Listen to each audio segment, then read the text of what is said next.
Hello, hello, Grizzlies. Good afternoon. Welcome to your Kindred Spirit. How's everyone doing? Awesome. So before I introduce our distinguished speaker, I wanted to note that we are doing a book distribution. It's called Solito Solita, as we still are in Hispanic Heritage Month, and we thought it'd be cool because we have a librarian, and so books, literature, hey, so feel free. They're on a first-come, first-served basis. We will have our book club discussion October 29th. So grab a book, read it. The beauty of this book is that each chapter is the account or the narrative of a lived experience of a refugee. And so if you don't read it all, that's perfectly fine because you can still engage and get an understanding based on each individual chapter. So we piloted it this Monday with a smaller group, and so the book was well received, and we will have our bigger discussion October 29th. Cool? You can grab it now. You can grab it at the end. Again, first come, first serve. So, and then there's swag. There's also bookmarks and all wonderful stuff. Cool? All right. Clap once if you're with me. All right, so I'm Dr. Flo, and it's an honor and privilege to serve as your VP and to put on these amazing kindred spirits. So in case you didn't know, most of you do, but this is an opportunity for our faculty and staff to engage, to share their expertise, their knowledge. And so today we have the wonderful You Have to Quit Your Life, Mapping the Information Worlds through hikes. And please, please, please, Grizzlies, help me welcome our distinguished speaker, Candice Taylor.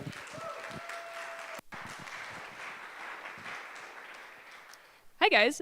So apparently you guys love hiking or libraries or both, but anyway, thanks for coming today. I'm thrilled to be here, mainly because they gave me a platform to talk about two of my favorite things, which is hiking and information. But we have a fair bit of ground to cover today, and that's not supposed to be a pun about hiking. But I'm hoping you take a little walk with me, and that we'll be able to learn more together and kind of see what things have in store. But to get started, can you guys close your eyes for a minute? Take a little trip in your mind. Think of one of your favorite places on Earth, right? It might be a house you grew up in. It might be a place you visit frequently. It might be where you went to school or different things, right? But think about how that location, that place, has influenced you, who you are, and your outlook on the world. Now, you can go ahead and open your eyes, but the reason I do this is because I always start things with a land acknowledgement, to recognize that we are in the traditional and ancestral lands of many indigenous nations, including the Utes, Hickory Apaches, Comanches, Kiowas, Arapaho, Cheyenne, Diné, Pueblos, and all other First Peoples who once made this valley their home. Because when we talk about information, when we talk about the way that we see the world, where we are from and where we are educated matter. They matter in the way that they shape our identity and our idea of personhood and what we find important. It shows how we show up in our daily life and in our daily work. And I would be remiss not to bring up the fact that what we're talking about today is research that was conducted on the traditional, ancestral, and unceded territory of the Coast Salish people, including the Musqueam, Squamish, Stolo, and Tsleil-Waututh nations in British Columbia. I had the opportunity to be educated at the Point Grey campus, which has been a place of learning since time immemorial. The time that stamp that they have on it is some 10,000 years of people going to this location to learn and to learn more about their world. And I am incredibly grateful to the elders of that community who raised their paddles in welcome to me and were able to teach me more about their ways of knowing, their ways of experiencing the world, because it shows up in everything I do. It shows up in the research that I conduct. It shows up in the way that I bring myself into work, the way I bring myself into my community. And that matters, right? Because today we're talking about information worlds, how the world that we inhabit, the world around us, shapes how we interact with information. It shapes the information we share, we create, and use. And we're going to do that through looking at hiking. So does anyone know what through hiking is, by raise of hand? Fantastic. I have two of you. That's phenomenal. So what through hiking is it's typically defined in North America as long-distance backpacking. It's the idea of completing a long trail from start to finish, point A to point B, in one continuous stretch most of the time. Now, so we're leaving behind our cute little nature walk loops that take us a mile from the car and back. And what we're doing is we're setting out with everything we need to survive on our backs. You have a lightweight pack, you have a sleeping bag, you have a tent, and you have a water filter, and you're carrying everything you need in the most lightweight form possible. Because these trails are not short. They span tens, hundreds, and even thousands of miles across the US. Now, these are 3 of the big ones. They're called the Triple Crown Trails, and that award is designated to anyone who completes all 3 of them, a grand total of over 7,800 miles. So over here on the East Coast, you have the Appalachian Trail, you might have heard of it. It's about 2,200 miles, spans 14 states. And unless you think it's a cute little walk, we're going on a nice little stroll, it has an elevation gain of over 450,000 feet, which is the equivalency of summiting Everest approximately 16 times. So these things are a bit of a challenge. As you can see, they cross several state lines. You're going through all sorts of different terrain as you're hiking. Hopefully, you might know, or if you didn't know, the Continental Divide Trail passes through Colorado, not too far from here. There's actually a cutoff in Creed, and I saw some hikers up there the other weekend when I was up there exploring. And so these trails, you have to be prepared, right? You're leaving behind everything when you do them, because these trails take approximately 3 to 5 months to complete in their entirety. There are some outliers to this. There's some people going for what's known as FKTs, or fastest known times, who run these trails. The current FKT for the Pacific Crest Trail, going through California, Oregon, and Washington, is 46 days, 12 hours, and 50 minutes. And yes, they do time them, and they're running over 50, 60 miles a day on average. But even if you're walking these trails, it's pretty intensive and grueling. The average distance covered per day is about 20 to 30 miles per person. And so you're going hard, and you're going for a long time, because you need to know information when you're doing this, right? You need to know where your next water supply is, where you're getting food next, where you're going to sleep that night, what types of hazards you're going to encounter on trail, and what types of terrain you'll get, right? On the Pacific Crest Trail, you start out in the barren deserts of Southern California, and it's early spring going into summer, and you get concerned because your water is slowly drying up, right? This is a big pressing concern in SoCal. And then it's late spring, early summer, and suddenly you're in the snowy tops of the Sierra Nevada mountain range. You're up at 13,000 feet above sea level, trying to make it through the pass before the sun comes up all the way, and that snow you're walking on turns into slush, and you're taking a few steps backward and sliding your way down the mountain, right? And then you're gonna head up into the forests of British Columbia, Washington, and Oregon. And you're like, nice, this is fantastic, it's actually raining. Well, in late summer, guys, it's incredibly hot, and you're being eaten by mosquitoes the entire time. So it never really gets better, but it is truly the adventure of a lifetime. But in the words of one of the participants of this study, it's a very complicated hobby, because you do have to quit your life for it. Most people, when they go out on trails like this, they actually quit their jobs, or they find a gap year to take, because the amount of time that it takes is so long and so time-consuming and so identity-consuming that you really can't be doing anything else. Most people who hike these trails actually hike them solo. You meet people on trail that you fall in and hike with, but it's hard enough getting your friends out of the group chat and on a weekend trip. Try convincing them to go hiking with you for 5 months. There's few people who I would even want to do that with, right? But life isn't the only thing that these people leave behind. And I could describe it to you, but I think I'll let them tell you themselves, and we'll see if this video goes. I'm 11. Lance Lyons, Spider Monkey. Antonio. Rampage. Fiddlehead. Hey, for sure. Let's go. We see Longlegs. Embers, we can chill. Flat, Irish exit. And I'm Cece. So we all take on trail names when you end up on trail, and these are not something that you pick yourself. These are designators given to you by other hikers, people that you see with on a daily basis, and they usually have to do with things that happen along the trail, personality traits, quirks, things like that. And I'm not telling you why that's my trail name, and please don't call me that, otherwise I'm gonna bring Ari into this. But it redefines identity. It defines who you are and what you're doing out on trail, right? So that's what we're talking about today, but let's talk about why we're talking about it. Because the question I always get is, Candice, how does a librarian even end up researching through hiking in the first place? Those things are not connected, right? I know what you're thinking. You're like, librarians, I think, indoorsy. Firstly, that's stereotyping. and we can get past that real quick. But it starts with the description that I save up for, holidays, Thanksgiving, things where extended relatives and family members are suddenly questioning my life choices of why I'm a librarian in the first place. So to understand this, we have to understand what librarians actually do, right? We think librarians, we think books. You're like, fantastic, you're putting the books in order. And that is a big part of what we do. But there's more to it than that, right? What we study is information. We study information life cycles. So how information is created, organized, stored, disseminated, used by individuals in their daily lives. And it's really interesting to look at because what happens is you start to see how these epistemic and ontological framings of the way that we actually create the world are reflected in our information and the way that we sort it. And you're like, Candice, that's a lot of words. What does it mean? It means that when we get a book at the library, we have to think about where we put it, right? And you're like, it goes in order. You know the alphabet. That's where it goes. But where we put it actually holds implications, right? And the best example I always think of when talking about this is in the Dewey Decimal System, for a long time, if you wrote a history about a minority group in the US, it was actually cataloged under social sciences. It was not cataloged under history. And so then if a patron is there, if they're browsing, they're looking through the history section, they're not seeing those minority histories. And what we're doing is we're reifying and we're revamping those same cultural inequities into the way that we actually create and store information, right? And so the way that we look at these things, the way that we view the world, what librarians study is information science.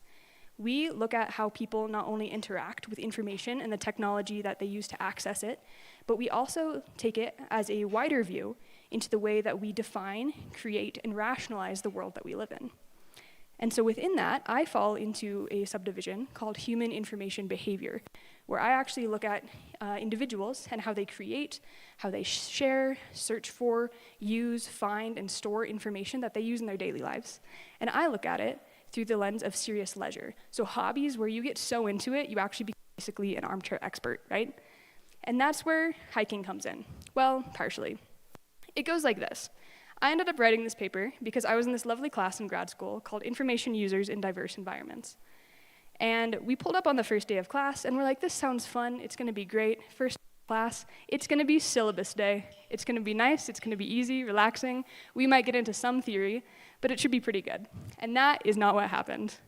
We rolled up to class that day, and this is what my professor said. She said, hey guys, we were actually able to get special permission from the university and from the School of Information, and we've put together REB, a research ethics board. It's the same as an IRB here in the States, an institutional review board, specifically for this class. Now this class is only gonna have one assignment in it, and what it is you are going to create a project, get approval, conduct your own research, synthesize it, and write me a full academic article by the end of the term. You have 16 weeks. And she said, I only have one actual requirement for this assignment. She said, you can use any theoretical framework you want to use. You can use any method you want to use as long as it gets approved by the ethics board. But you cannot study things that have been oversaturated, things that people have studied a ton before in information. So she said, you cannot study any type of education off the board. K through 12 through grad school and beyond, you can't pull that up. You can't do medical. That's been looked at a lot. She said, surprise me, do something fun. You have 5 minutes to decide whether you're dropping the class or not. And then she said, except Candice. And I said, girl, why? And she said, because you write me really weird papers, and I really want to see what you do with this. Now, to be fair, the last paper I had written her was on how dating apps actually use the same user design and user experience conventions as slot machines. So I kind of get where she was coming from. But I ended up with this topic of hiking, right? And just kind of full sent with it. But then the question becomes, really, like that's the funny story, but why do we study this? Why do we look at it? And the main reason is that thru-hiking is not only really physically taxing, but it's really information heavy, right? We mentioned this before. How much information you have to be out in the woods by yourself for 5 months and live, right? Just survival baseline right there. But also, with the rise of social media and in the wake of COVID, there has been an explosion in the number of people through hiking. There's now a permit system that's a lottery. It's actually kind of hard to get a permit these days. And you see people posting about it all online. And the problem with this is you get people out there who maybe probably shouldn't be out there. We call this de-skilling, right? When you're out there and you've been training for months and years for this, and you're also out there with a cute little TikTok girly who's like, this is my first time in the woods, and you're like, you're gonna die. Like, with all the love in my heart, like, I'm scared for you. And so the reason we're looking at this is because it's important for people like land managers, trail associations, search and rescue, National Park Service, to understand where people are actually getting their information from. So when things go wrong, and they do, they know where to be looking, right? We come up with a problem a lot in Thru-hiking that mainly has to do with who has jurisdiction, right? If people go missing on trail, you want to find them, right? That's the thing that we want to do. But Thru-hikers are moving so lightweight and so fast that it becomes hard. Because if your trail goes through 14 states, who is in charge of that? My average pace is about 20 to 25 miles per day when I'm hiking. So if I am missing for 5 days, by the time they decide to launch a search and rescue mission, I am anywhere within 150 miles of my last known location in any direction. And that is where it gets complicated, right? And so the question becomes, how do you look at this? How do you study this? And this is what I happened upon and used as my methods in it. And this is known as a mixed traditional and arts-based methodology, right? It's called information world mapping. And this was actually first used by researchers in British Columbia who were looking at how immigrants find and use information about medical services, right? It helped for several reasons. It helped because of a language barrier, but also because what you do is you have your participant draw every way that they get information around this subject, right? And you can see here, my participant in this example was really passionate about the crazy hiker hair and trekking poles that she included. But then, when we do a semi-structured interview afterwards, they're able to contextualize it. They're able to explain this back to you and tell you what they were thinking, why these things connect, and how they use each of these information pieces in their daily lives, right? And so it was really cool to explore this on multiple levels and see how people actually conceptualize of the ways that they get information and use it in their daily life. And so there's a couple things that I pulled from these interviews and studies that I did that I think are very interesting thematically. The first one is that the trail is often imagined for a long time before people actually see it. There's this idea in the thru-hiking community that once the idea gets into your head, it creeps its way into your heart and doesn't let go, so you have to. For me, I actually first encountered thru-hiking 7 years before I set out on a trail. I was 19, I was living in Mount Shasta, California, and I went on a hike with a friend, and we saw one of the trail blazes where our trail crossed over, and I said, "What's that?" And she explained it to me, and then I said, I think the exact phrasing was, "What type of idiot would do that?" And clearly that aged well, but I couldn't stop thinking about it, right? That's the idea here. And what happens is when people commit to these things, they start seeing it everywhere. There are countless videos on YouTube and playlists of that sort where people explain the different parts of thru-hiking. They actually create vlogs and video essays and short films about these experiences. People can actually see it happening in real time. When I was prepping, I watched, and I should not admit because I should have been writing a paper for grad school, I watched a 12-hour YouTube video on 2x speed of a guy who blogged every single day when he was on trail, just so I could get a visual conception of what this actually looked like. There's also things like Facebook groups. There's a big social media presence. They are sorted into classes, just like we are in high school, right? Class of 2025. And it's a community where people start connecting with each other. I mentioned that people often hike solo. You start meeting up online with people who have the same start date that you do. You start talking about all these different things. There's also companies like the Trek Co. who sponsor blogs and podcasts and photography things. And they also run statistics on the trail every year to see what types of gear people are using, where they're resupplying, all of these different details that are being used by individuals out on trail. And what this does is a couple interesting things. Firstly, it gives potential hikers the idea of what thru-hiking actually is. Like, it's a really cute, romantic idea to be like, I'm gonna walk from Mexico to Canada. It's another thing to do 20 plus miles a day, every day, for 5 months, right? It also serves as an integration of the community. People are able to start to learn the vocabulary around these things. There's a very specialized vocabulary, terms that people throw out all the time. But you also start to get a sense of the challenge that lies ahead, of the skills that you're going to need to use to get there. When you're up on Forester Pass at 13,000 feet, and you're coming across this traverse in the snow, that is not the time to be learning how to use your ice axe, right? You want to be prepared before you get there, and you want to know the people and the sources that are going to help you get there. The interesting thing about these videos is they're constantly referring to other information sources.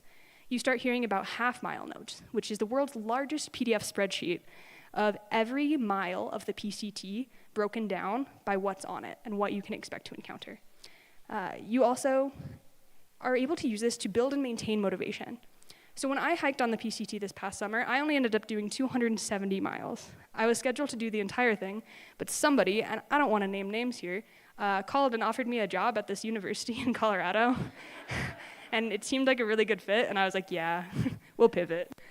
But I only did 270 miles on trail.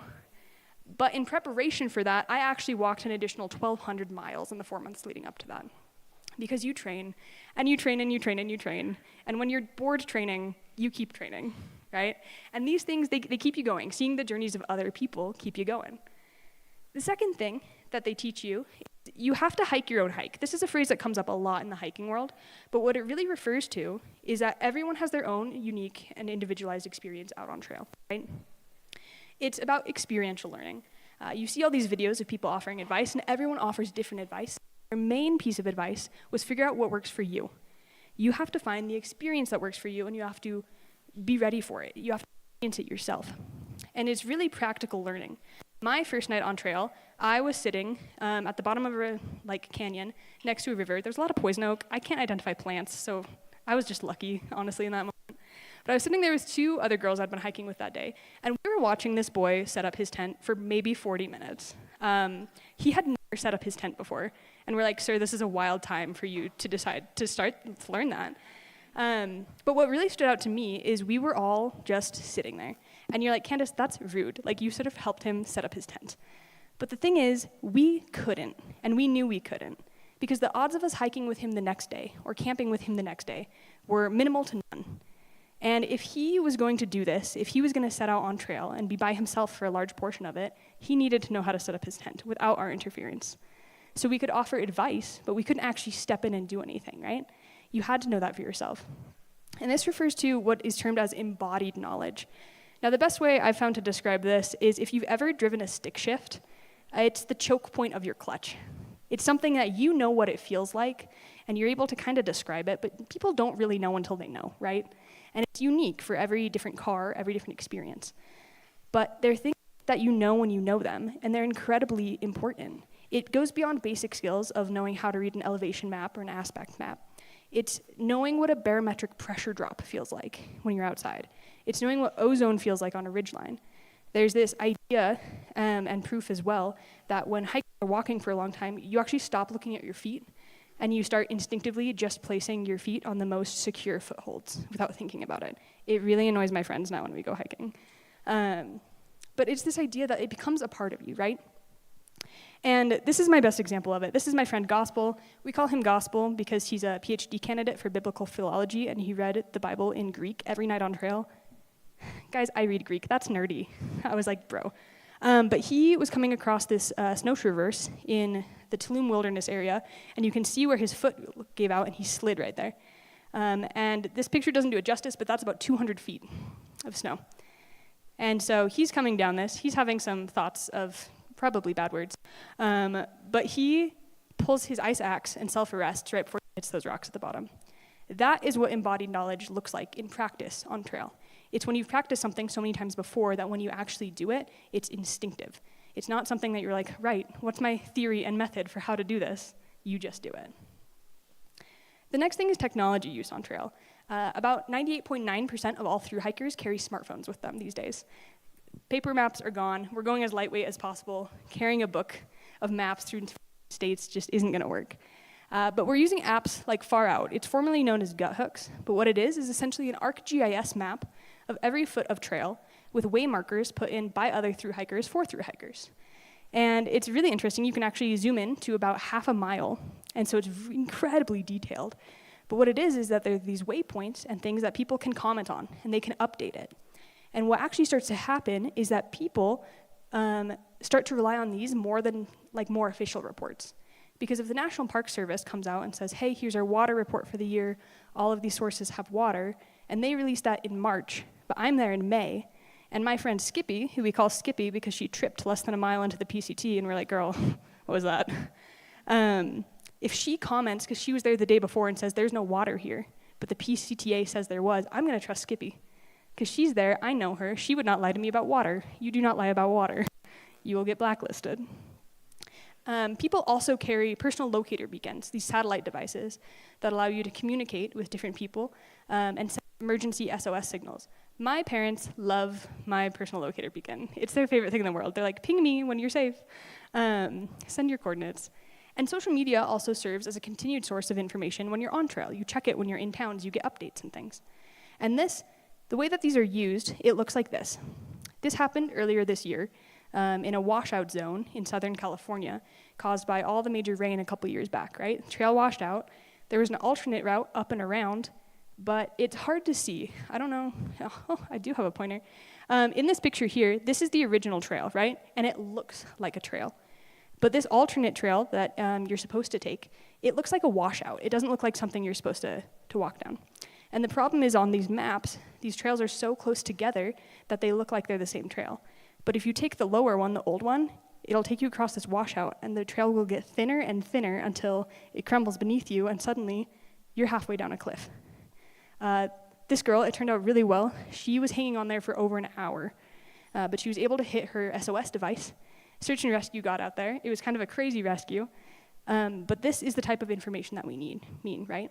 Technology helps mitigate this. It helps affect what people do, and then we're able to share information for people coming up the trail behind us. And finally, it's the people on trail who really make it worth it. The PCT, the AT, the CDT, they're all about very much social learning. It's the people around you who teach you things, they teach you new skills, you collaborate, bounce ideas off of each other, right? You form into these groups called tramilies or trail families of groups that hike together, stay together. This is one that I was in for a while. We called it the Girls Alliance because we were really awkward at first. And then like 30 minutes into hiking together, someone was like, does anybody watch Survivor? And then we didn't shut up for 3 days. But these people, they provide motivation, right? This source of continued feedback. There's also people that we call trail angels who provide trail magic for hikers. Now, these are people who live locally. They're people who have that place-based knowledge and understand what the climate is like, what challenges you're likely to encounter. They'll do things like set up tents on the side of the trail and make you lunch. They will leave coolers of cold drinks, of fresh fruit along trail just to bring a smile to your face and make your day better. They'll give you rides from trailheads to grocery stores, give you free showers. They make it just incredible, honestly. And we love that, because with that comes this expectation of shared knowledge, right? If you are going through hiking, it is expected that you are not only going to take information from other people, but that you are going to produce it yourself, that you're going to give back in some way that's meaningful, make someone else's life a little easier. And you're like, Candice, this is very cool and very neat, and what does it have to do with us at all? And the short answer is nothing. I'm very much not asking you to quit your life. I was looking at that this morning, and I was like, I feel like for PR reasons, I'm not telling you to quit your job and go hiking. But on a larger sense, I think it does apply to us. And if you'll walk with me here for a minute, I would submit to you that we also, often in our lives, and especially now, are walking what could be determined as resource-scarce paths. We have times in our lives where it might feel like that first picture that I showed on the screen. That girl in the river with the snowbank behind her. It looks like she's barely hanging on, trying to cross, right? There's times where we need more information, not only to get by, but to get ahead with what we're doing. And so I have a couple top takeaways, if you will indulge me, the guilt of an extended metaphor, I guess. The first was that the trail does need to be imagined long before it's seen. We have to have a vision of the work that lies ahead of us, no matter what we do. One of the things I love about thru-hikers is they don't talk about the end of the trail. You don't. It's taboo. You're like, talk about how this is going to end at all. But what you think about beforehand, what you envision, is the walk that you will take, the challenge that lies ahead of you. And I have a friend who would often say, you know, some days we get to walk, and some days we have to walk. but this is the path that we chose to walk, right? It's our challenge that we chose for ourselves. Now, that doesn't mean that it doesn't get hard sometimes. I think that there are days in our lives with so many different things that are frustrating, that are hard to get through, right? We wake up one day and you say, I don't want to do this anymore. I've been walking for 3 months and I'd like to stop. We do that with everything. You might wake up and say, hey, I don't want to be a student anymore. I don't want to be an educator anymore. I don't want to be an employee anymore. I am tired and this is frustrating and I feel like I'm slamming my head into a wall over and over again. And to that I would say, don't quit on a hard day. This is advice that is constantly given to thru-hikers, but I think it's apt for all of us. And I love it because it doesn't shame quit. It doesn't guilt trip us into thinking that a change of course is not always necessary, right? We always talk about how routes can generally be found one of two ways: good navigation or persistence. And there are some things in our lives that we just need to realize what we need is sleep, eat, and come back to it the next day, right? Because just because where you're going isn't where you intended doesn't mean you're not done yet. I think that there's grace and maturity in recognizing that the direction you're going is not taking you where you need to go. And so just because your software, your grant didn't go through, you didn't do well on an exam, you're not having a fun time, that doesn't mean that what you're doing isn't worth it. And sometimes a route change is necessary. But if you're gonna reroute, if you're gonna quit, do it on a sunny day with a smile on your face after you've eaten lunch, right? The person who loves walking will always go further than the person who loves the destination. You have to love what you do. Which brings me to the next point of the fact that we have to learn to embody the values that we promote, right? As El Luna puts it, it's a work so thoroughly autobiographical that we can no longer parse the product from the person. It becomes who we are, not what we do, right? And, you know, students, the people around us, they feel it, right? We've all been in a class when you're like, this professor does not care, and therefore, I do not care. And it's a really valid reaction. But if the things that we say we care about are things that we actually care about, we have to apply it, and we have to apply it more deeply. And you're like, Candice, what do you mean? Well, if we say we care about serving, we have to think about what servingness is actually going to look like on the day-to-day in your job. What it's going to look like in your interactions with other people, in the conversations you have, in the work that you do. That applies the same for the idea of community, innovation, communication, all of it. It has to become an integral part so that when things go sideways, when we start sliding down our own snowshoes, we don't react with blame or guilt or anger, but we fall back on the things that we've learned to embody. We fall back to grace and forgiving people and caring about the people we work with and work for. And a lot of this has to do with the fact that we prepare paths for the people who follow us, right? I think about this all the time. I heard this at a conference once, that we are duty-bound and obligated to prepare others to take our place at some future time. And sometimes people are like, Candice, you're 27, you just started your career, why are you thinking about this? And it's because none of us will be here forever. We're all just passing through on our own paths. We might be here for a year, we might be here for 46 years. But the influence that we have, the impact that we make on the lives of people around us matters. But the way that we do that is through communication, right? One of the things I think about all the time with information is that we forget that we create information constantly. I looked at my inbox the other day. I've been here for like 4 months, mind you. Several thousand emails just collected in my email. And I was like, guys, that's crazy. We make information all the time. But the question becomes, is it actually effective? Sometimes I think we get so caught up with the idea of efficiency, of just sending a quick chat back, we don't think of the implications of what matters. And like we said earlier, like putting our books where they matter with these implications that come with it are important, especially when it comes to students. Sometimes we forget that we are professionals and students are not, and that there are terms and things that they may not understand. I'll use myself as an example. I did not know what office hours were until my 3rd year of undergrad. And a professor invited me to office hours, and I was like, I don't need to go to office hours. Like, I'm not failing your class. And he was like, what do you think these are? And I was like, okay, honestly, I don't know. And I love the fact that in that moment he said, I'm so sorry that I was not clear enough about the purpose of office hours and what this can do for you and our relationship as a chance to network, as a chance to not only ask questions about the class, but actually like form these connections and get by and get ahead. We live in a society that's very acronym heavy. This is like one of my biggest pet peeves in life. And we don't take the time sometimes to define them, to define terms that we think are simple, but other people do not, right? And this matters because at some point, we're asking them to replace us. And so to have that in mind is an incredibly important skill. Finally, it is the people. I think belief and high expectations in others are what bring about the greatest change. I would never have written this paper if my professor, Heather, love her, was like, Candice, guess what you're doing this semester? And then gave me the support that I needed to do it. I was like, that's kind of a big ask when I was taking 5 other classes that term, but it's part of the process, right? This is my friend, Yeast. We call her Yeast because she's a PhD candidate at Yale who studies microbiology, but when she told us what she studied, none of us knew any of the terms except yeast. But she would always say, when we were coming to the hard part on trail, she was like, but it's okay because you're very brave and you're very smart. And I was like, with love, none of that has anything to do with the fact that I have to go do 3,000 feet of elevation gain in 1 mile. I was like, that's crazy. But I think about that all the time, especially when I come up to challenges, especially when I don't know what to do. Because I try to be very brave, and I try to be smart sometimes. And that's what ends up carrying me through. And kind of to wrap things up, I never do this part justice. So I figured I'd let my friend and videographer, Elena Osborne, kind of sum up what I mean when I say it's the people. Because we all have our whys, our own reasons for being out here, for doing what we're doing. But it's the people who matter. So she says it best. So I, like most others, needed some kind of push to get on trail. But we weren't there to find ourselves.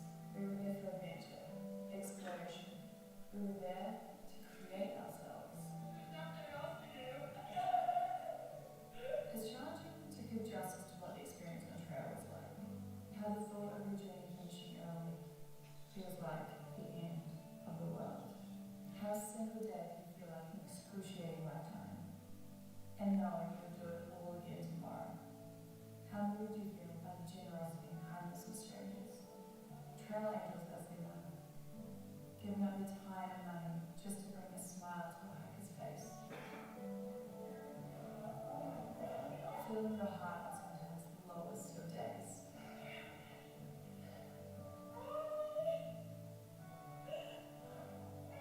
And maybe you find someone you weren't even looking for.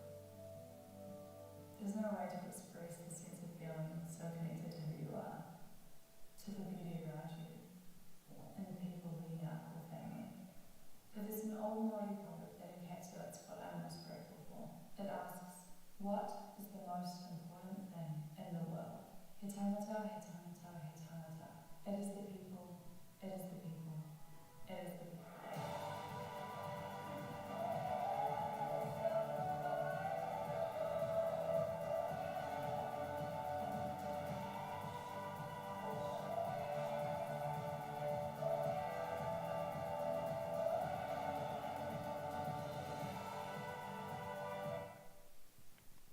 That's just a clip of it, but this is my invitation for you today. Take a picture of this, and when you get back to your office, to your dorm, to your class, wherever you're going, take 5 minutes and draw out your own information world. I make most of your students do this, by the way, if I ever teach them information literacy.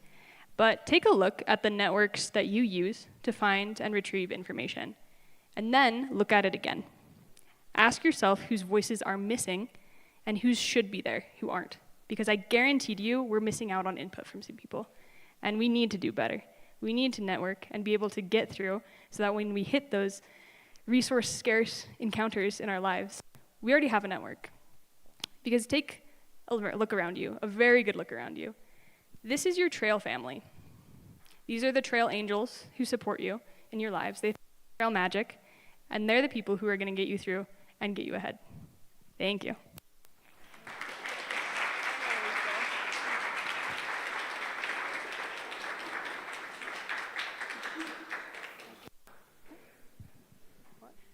I'm done.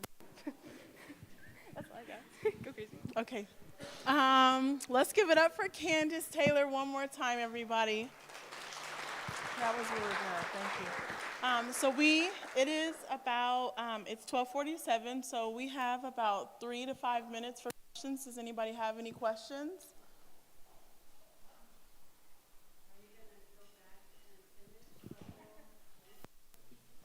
I do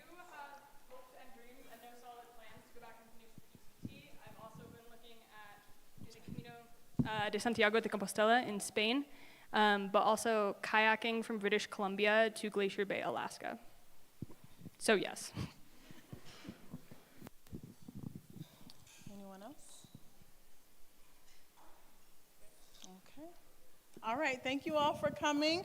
On October 29th, we do have the books, excuse me, let me jump back.